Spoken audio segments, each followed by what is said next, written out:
சரி, நான் 75% பாஸ்கருக்கு தரதா இருக்கேன்.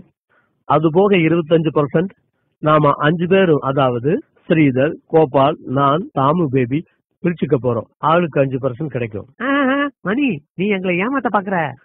25% 5ஆ பறிச்சா ஒவ்வொருத்தருக்கும் 5% இல்ல 14% கிடைக்கும் இல்லையா? அதானே வரும். இல்ல இல்ல, கேளுப்பா, நான் உங்களை ஏமாத்த மாட்டேன், எப்பவுமே ஏமாத்த மாட்டேன். இரு நான் போட்டு காட்டுறேன்.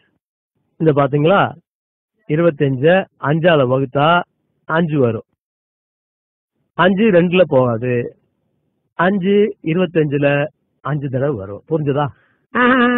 தப்பு மணி, நான் கணக்கிட புலி. எங்கிட்டே வா, நான் போட்டு காட்டுறேன் பாரு. 5 25 5 2ல போகுமா? போகாது. 5 5ல ஒரு தடவை போகும். இப்ப 2 சும்மா இருக்கு, அத கீழே கொண்டு வந்துருவோம். 5ஆல 20 வகுத்தா 4. கணக்கு இப்படி போடணும். 25 5ஆல வகுத்தா 14. ஓ நோ, நான் உனக்கு புரிய வைக்கிறேன். இதோ பாரு,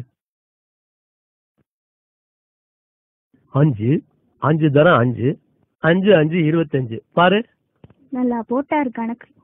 என்ன உங்களுக்கு எவன் தான் கணக்கு சொல்லி கொடுத்தானு தெரியல. கொடுங்க, எப்படி நான் போட்டு காட்டுறேன். 14 5ஆல பெருக்கினாதான் 25 வரும். 5 × 4 20. 5 1ஆல இன்ட்டு பண்ணா 5, மொத்தம் 25. அவ்வளவுதான்.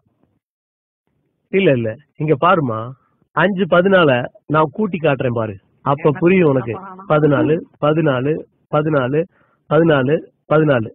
இப்ப கூட்டி பாரு, சரியா வரும். நீ சொல்றது தப்பு, நான் சொல்றதுதான் ரைட்டு, நீயே ஒத்துக்கோ பாரு. 4 8 12 16 20 21 22 23 24 25. அது கணக்குல ஏதோ டவுட்னா என்கிட்ட கேட்டுக்கப்பா. அடச்சா.